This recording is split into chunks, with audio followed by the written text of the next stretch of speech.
நண்பர்களுக்கு வணக்கம். தமிழ்நாட்டில் படித்தவங்கன்னு சொல்லிக்கிற எத்தனையோ பேர் தான் எப்படியெல்லாம் வரலாற்றை உருட்டி பெரட்டி எவ்வளவு தூரம் சிலருக்கு சாதகமாகவும் மற்றவர்களை எல்லாரையும் இழிவுபடுத்துறதற்கும் எப்படி இவங்களை வரலாறை பயன்படுத்துகிறாங்க அப்படிங்கிறத நம்ம பார்த்தோம். இப்போ நம்ம இன்னொரு வீடியோவில் கூட நம்ம பார்த்தது என்னன்னா, இதுக்கு முந்தைய இன்னொரு வீடியோவில் பல்லவர்கள் பிராமண பல்லவர்கள் எப்படி சாதிய படிநிலைகளை உருவாக்கினார்கள்னு அவங்க சொல்லி எழுதி வச்சுமேமோ அதை மறைத்து விஜயநகர பேரரசு தான் சாதிய படிநிலைகளை கொண்டு அதை தீவிரமாக அமல்படுத்தினாங்க அப்படின்னு ஒரு மிகப்பெரிய ஒரு அவதூறை தெலுங்கர்கள் மேலே வைக்கிறது. விஜயநகர பேரரசும் அவர்களுடைய வழியில் அந்த தெலுங்கர்களும் அதைத்தான் சொல்லி அவதூறு பரப்புகிறாங்க. அது தவறுன்னு சொன்னோம். ஸோ இவங்களுக்கு தெலுங்கர்களை பிடிக்கலைன்னா நடக்கிற அவதூறுக்கு தெலுங்கர்கள் காரணம்னு சொல்கிறது.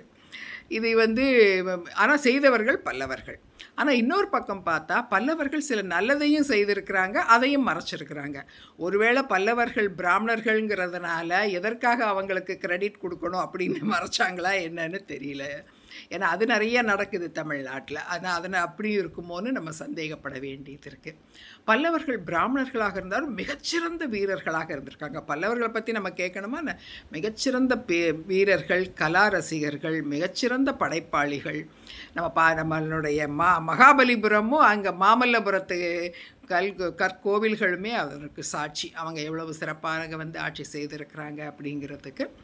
அதில் ஒரு முக்கியமானது என்னென்னா, கடாரம் நம்ம கடாரம் கொண்டான் அப்படின்னு ராஜேந்திர சோழரை பற்றி நம்ம சொல்கிறோம். என்னன்னா, மலேசியாவை போய் அவர் இந்த கிளை நாடுகளை அவர் பல தீவுகளை கைப்பற்றியிருக்காருன்னு தெரியும்.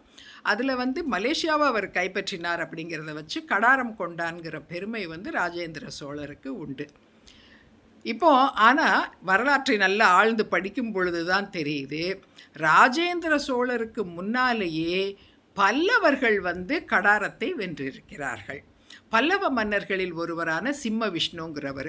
இந்த சிம்ம விஷ்ணு 6ஆம் நூற்றாண்டின் நடுப்பகுதியில் இந்த 550 இந்த 575 இந்த காலகட்டங்களில் வாழ்ந்தவர்.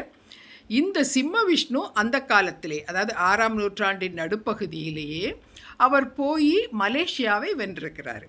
அவர் எந்தெந்த நாடுகளை வென்றார் அப்படிங்கிற பட்டியலெல்லாம் அதில் தெரியும். 2-3 இடங்களில் அவங்க குறிப்பிட்றாங்க. அதில் என்ன சொல்கிறாங்க அப்படின்னா, இதெல்லாம் இந்த வெற்றியை அவங்க குறிக்கிறாங்க. இதுவும் இந்த காசாகுடி செப்பேடுகள் அப்படின்னு சொல்கிறதுல இது வருது. எஸ்எஸ்ஐ வால்யூம் 2 பார்ட்ஸ் 3, 4 and 5ல் இது வருது. காசாகுடி செப்பேடுகளில் இந்த டாப்பிக்கில் இது வருது. அவர் மலேசியாவையும் வென்றிருக்கிறாரு, மாலத்தீவையும் வென்றிருக்கிறாரு, அஃப்கோர்ஸ் ஸ்ரீலங்காவையும் வென்றிருக்கிறாரு. ஸோ அவர் வென்ற இடங்கள் அப்படின்னு அவர் சொல்கிறதுல பாண்டிய நாடு, சோழ நாடு, அப்புறம் கேரளம், அப்புறம் களப்பிரரையும் வென்றிருக்கிறாரு. இது போக சிங்களம், அப்புறம் மலாயா, அப்புறம் மாலவ அப்படின்னு போட்டு மாலத்தீவத்தை மாலை அப்படின்னு போட்டு இத்தனையுமே அவர் வென்றிருக்கிறார். அப்போ 6ஆம் நூற்றாண்டிலேயே மலேசியாவை வென்ற சிம்ம விஷ்ணு பல்லவனுக்கு தான் கடாரம் கொண்டான் அப்படிங்கிற அந்த முதல் பட்டம் அவருக்கு தான் கொடுக்கப்படணும். நம்ம ராஜேந்திர சோழருக்கு 2வது தான் அடுத்த நிலையில் தான் அவருக்கு அந்த பட்டம் கொடுக்கப்படணும். உடனே எல்லாரும் ஆரம்பிச்சிருவாங்க, ராஜேந்திர சோழனை இவங்க இழிவுபடுத்திட்டாங்கன்னு. எப்பா அடங்குங்கப்பா, ராஜேந்திர சோழர் தெலுங்கர், அவர் எங்களுடைய தெலுங்கு குல சூளாமணி, அவர் திரமிழாதிபதி, திராவிட அதிபதி, அவர் எங்களுடைய மன்னர். நாங்கள் என்னத்துக்கு அவரை அவமானப்படுத்த இல்லை இழிவுபடுத்த போகிறோம்? அவருக்கு எவ்வளவோ பெருமைகள் இருக்குது. அதே மாதிரி அவர் கடாரமும் கொண்டார். அதனால் அவருக்கும் அந்த பெருமை இருக்குது. ஆனால் வரலாறை நம்ம உண்மையோடு தெளிவாக தான் பேசணும். ஸோ ராஜேந்திர சோழருக்கு முன்னாலேயே சிம்ம விஷ்ணு பல்லவன் கடாரத்தை வென்றிருக்கிறார். So just to keep records straight, the history straight, நம்ம இந்த ஃபேக்ட்ஸை சொல்லணும்னு தான் சொல்கிறோம். ஓகே, பாய்.